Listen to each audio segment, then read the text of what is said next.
אז ברור שזה רק שאלה של זמן עד שנצטרך ניתוח, נכון? זה עכשיו עוד בסדר, עכשיו יש לי כאב קל, אבל ברור שזה ילך ויחמיר. פסימיות היא גורם חיזוי להחמרה באוסטאופורוסיס של הברך, ובסופו של דבר, למי הולכים עם צמיג שחוק? לפנצ'רמאכר. אני הנדימן, אני אוהב לטפל דברים בבית, בצמיגים שחוקים עוד לא טיפלתי בבית. אני הולך לבעל מקצוע שהוא יחליף לי זה. אני פסיבי.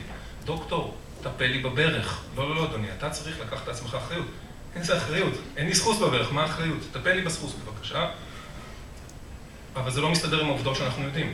אם מדובר במחלה סטרוקטורלית, שבה כאב נובע מזה שאין סחוס, או שחסר סחוס, איך אתם מסבירים ש-88% מהאנשים שמוצאים להם פגמים בסחוס, לא יודעים שיש להם בעיה, ובדרגה 3 ו-4, בדרגה 3 ו-4 של אוסטאופורוסיס של הברך, שליש מהאנשים לא חשים שום כאב. וגם אלה שחשים כאב, לפעמים יש את זה בברך אחת, וברך השחוקה השנייה לא מרגישים כאב, וביום שלישי לא כל כך כאב לי, דוקטור, ביום רביעי מתתי.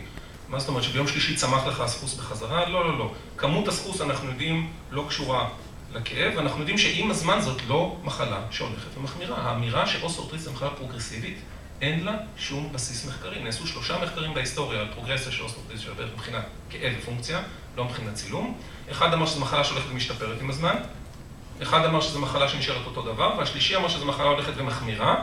לפי המאמר שאמר שאוסטאופורוסיס הולכת ומחמירה, נקבע שהממוצע מחמיר. כמות האנשים שמחמירים לפי המחקר הכי חמור היא רק שליש. 2/3 לפי המחמירים ביותר יישארו אותו דבר או ישתפרו עם הזמן.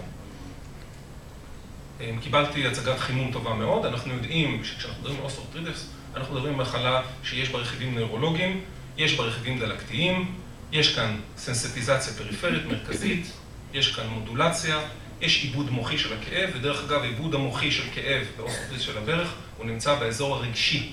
כאב ברך יותר דומה לכאב לב מאשר דקירה של מחט. ואנחנו יודעים שעם הזמן יכולים להתפתח שינויים במוח, ויש שמדברים על שינויים נוירופלסטיים כחלק מרכזי במנגנון הכאב הכרוני, יש על זה חילוקי דעות, אבל בהחלט יש אנשים שאומרים The issue is not in the tissue, the pain is in the brain. אני חושב שזאת אמירה קצת קיצונית, ובטח אל תגידו זה לפציינטים, אדוני, אין לך בעיה בראש, יש לך בעיה בברך. הראש יכול להשפיע על זה, וגם במובן הנוירולוגי, וגם במובן הפסיכולוגי, כמו ששמענו בהרצאה הקודמת, ואנחנו יודעים באוסטאופורוסיס של הברך באופן ספציפי, שתהליכים נפשיים הם פרדיקטורים מאוד חשובים למוגבלות בעתיד. זאת אומרת, אם אנחנו שואלים מה פה הביצה ותרנגולת, דיכאון גורם לאוסטאופורוסיס, אוסטאופורוסיס גורם לדיכאון, אז דיכאון מקדים את ההחמרה בתפקוד באוסטאופורוסיס של הברך, לא כאב, אלא תפקוד, ו-self-efficacy, תחושת המסוגלות, גם כן משפיעים על הידרדרות אוסטאופורוסיס עם השנים.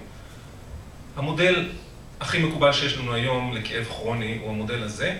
אני בטוח שיש פה מומחי כאב שיגידו שזה פשטני ושזה לא מוכח. נכון, אין כאן אף חץ שמבוסס על מאמר שמוכיח באופן חד משמעי שזה מה שקורה באוסטאופורוסיס של הברך. אבל אין לנו כרגע מודל יותר טוב שיכול להסביר לנו את המהלך ההתקפי של המחלה, את העובדה שלפעמים זה בא, לפעמים זה הולך, את זה שחלק מהאנשים לא מרגישים את זה בכלל. יש לנו כאן מודל שעובד. למה אנחנו מסתירים את זה מהפציינטים? אני דיברתי עם מומחית כאב שמוכר לדבר הזה מלפני ומלפני, ואמרה לי, אני לא יכולה לסבך את הפציינטים שלי. אני צריך לזרום איתם עם הסבר שקל להם לבלוע. אני הולכת איתם עם השחיקת סחוס, אבל מסבירה להם שהפעילות גופנית טובה להם לשחיקת סחוס. אני לא בטוח שזה דבר הכרחי, יש מודל אחר. אני אומר לפציינטים, שכמו שהאדון הזה, יש לו מצח קצת גבוה, ואין לו כאבים בראש, נכון? כואב? לא כואב. אוסטאופורוסיס היא מחלה של נשירת סחוס, לא של שחיקת סחוס, ונשירת סחוס לרוב לא כואבת.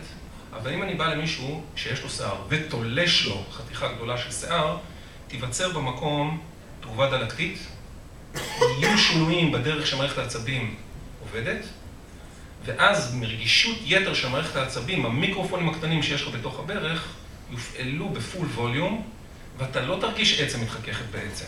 אתה תרגיש תחושות רגילות של לחץ ושל תנועה, שאצלך בגלל הדלקת, בגלל השינויים העצביים, הם יתורגמו לתחושה של כאב. זה הסבר קצת מורכב, אפשר לתת מנות ממנו. יותר לעומק, פחות לעומק, להגיד, תשמע, זה יותר דלקת, להגיד, תשמע, יש פה משהו עם התחושה העצבית שלך, אבל בכל מקרה אתה לא מרגיש את הנזק.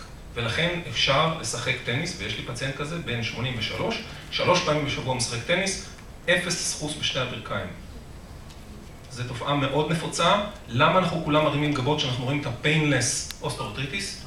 כי הם לא באים אלינו. painless אוסטאופורוסיס לא מגיעים למרפאה ויש המון מהם. התמונה שהראיתי קודם זה פציינט שהגיע אליי למרפאה 0 סחוס, הוא בא עם כאבי גב בכלל, רופאת המשפחה בטעות צילמה את הברכיים, לא כואב לו, אתם ראיתם, הוא יורד לקריאה. דבר חשוב שאני צריך להגיד לפציינטים, שמה שמקבע את הלופ הזה של תגובת הלקטית ונזק, ומה שמקבע את השינויים הנוירולוגיים, כנראה זה הכאב בעצמו, יש לזה בסיס מדעי די מוצק, וזה חשוב מאוד להבנה של הטיפול. מה אנחנו יודעים על פעילות גופנית? פעילות גופנית זה כיף, נכון? זה משחרר אנדורפינים, הוא עושה לנו feel good, נכון? לא נכון. האופיאטים משוחררים מעל שעה של פעילות מאוד אינטנסיבית, ונעלמים מחזור הדם בתוך חצי שעה. הפיל גוד הוא משהו זמני לחלוטין. אני מרגיש טוב כשאני עושה את הפעילות הגופנית שלי, כי אשתי לא צועקת עליי, ואני מרגיש שאני ממשיך את הדיאטה ואת הכושר כמו שאני צריך, ככה תעשה לי את המוות. ואני חושב שהתחושה הטובה שיש לחולי אוסטאופורוזיס שהם הולכים, זה יותר תחושת המסוגלות שלהם מכל דבר אחר, אבל מבחינה ביוכימית, התחום המבטיח ביותר הוא הורדת הדלקת, ויש לנו הוכחות חד משמעיות שפעילות גופנית אפילו קצרת טווח מורידה בצורה משמעותית דלקת בתוך הברך ודלקת סיסטמית. יש לנו הוכחות מאוד חזקות שפעילות גופנית מפעילה תהליכים נוירופלסטיים חיוביים, בעיקר בתחום הזיכרון, אבל גם בתחום הכאב. יש מחקרים כבר הרבה זמן שמראים שפעילות גופנית יכולה למנוע את התלישה הבאה של חתיכות סחוס גדולות על ידי העלאה של ריכוז הגלוקוז המין-גליקן, ואנחנו יודעים המון על ההשפעה של פעילות גופנית ויש כאלה על הנפש, ויש כאלה שטוענים שבעצם פעילות גופנית זה סוג של CBT, ואני ביניהם. אז לפציינט אני אומר, תשמע, יש לך דלקת מצד אחד, יש לך מצד שני את השינויים הנוירולוגיים האלה, ואנחנו מחפשים תרופה אחת, תרופת פלא שתעזור לך לפתור את שתי הבעיות בבת אחת, ויש לנו פעילות גופנית מבחינה ביולוגית, היא עושה את הדברים האלה, היא לא מחזקת את שרירים מעל ומתחת, היא לא משמנת את סחוס, אבל היא פותרת את הבעיה של הדלקת והיא פותרת את השינויים העצביים, היא פותרת את הבעיה מהשורש, שזה ריפוי אמיתי, זה לא טיפול סימפטומטי. כשאני אומר להם את זה, ואני מזכיר להם שהכאב הוא זה שגורם להם את זה, לדברים האלה להתקבע, אני יכול להגיד להם שאת הפעילות הגופנית צריך לעשות בלי כאב, ואז יש לי רציונל לבעיה ולטיפול, שיכול להפוך את כל הגישה הטיפולית לאיזה כדור שהוא יבלע, וזה מה שהפציינטים רוצים. רוצים כדור אחד, הם לא רוצים איזו שיטת טיפול הוליסטית, הם רוצים במשא ומתן הזה לקבל משהו קוהרנטי שקל לבלוע אותו, והדבר הזה יתאפשר בעזרת תחושת האטיטיוד החיובי, וגם בעזרת תחושת המסוגלות. את תחושת המסוגלות אני מחזק על ידי הצעה של תוכנית פעולה שנראית סבירה. תוכנית הפעולה הזאת, הרציונל שלה זה שאפשר להגיע לפעילות ללא כאב מצד אחד על ידי התאמה של הפעילות ומצד שני על ידי טיפול הדוק בכאב. התאמה של הפעילות תהיה גם על ידי בחירה של סוג פעילות שלא כואב. אם מישהו כואב לו ללכת, הוא בא אלינו, עשיתי הליכות ספורטיביות עד היום, עכשיו אני לא יכול יותר. אוקיי, בואו ננסה לעבור להליכה במים או לרכיבה על אופני כושר. או לחליפים, בואו ננסה לבדוק אם אפשר להתאים את הדרך שבה אתה עושה פעילות. הלכת בעליות וירידות, יש פה חיפאים. אין הרבה מישורים בזה, הליכה ספורטיבית בחיפה, זה כמו בירושלים, זה יכול להיות סיוט, אבל יש מגרשי כדורגל. אפשר ללכת מסביב למגרש כדורגל, אפשר לבחור רחוב שהוא כיפי, שהוא יותר ישר. יש פתרונות, ואנחנו נדבר על תפירה עוד רגע. ומצד שני, אנחנו צריכים לדאוג שההתאמה הזאת תהיה בתוך רצף של תוכנית טיפולית. שהוא יודע מה הוא עושה בשבוע הראשון, מה בשבוע השני, שהוא מחויב לאיזשהו מסלול, ולא להגיד לו, תשמע, אתה צריך להתחיל ללכת 40 דקות ביום, תודה להתראות. הסיכוי שיעשה את זה, אנחנו רואים, הוא פחות מ10%. אבל אני קובע לו איזשהם יעדים ויומן, הסיכוי שזה יקרה עולה, ויש לזה מחקרים. מצד שני, יש לנו את הפחתת הכאב. אני כבר מתקרב בסוף. הפחתת הכאב, בתפיסה הזאת, היא אחרת ממה שאנחנו עושים ביום-יום של מרפאה שלנו. אני אומר למטופלים, אתם לא לוקחים נוגדי כאב כדי להוריד את הכאב. אתם לוקחים נוגדי כאב כדי לעשות את הפעילות. כל הסדר של הטיפול משתנה. מבחינתי, הפתרון לבעיה זה הפעילות הגופנית.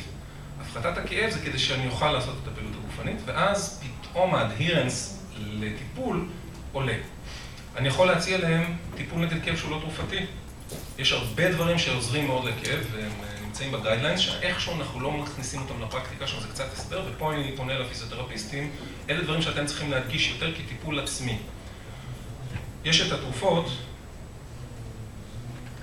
שפציינטים מפחדים מהם, זה חומרים כימיים. אני אומר לפציינטים, אתם לא רוצים להכניס חומרים כימיים לגוף, תפסיקו לנשום, כי O2 זה חומר כימי, אמנם לא סינתטי, אבל הוא כימי לחלוטין, וגם לא לשתות מים, זה לא להיות מסוכן.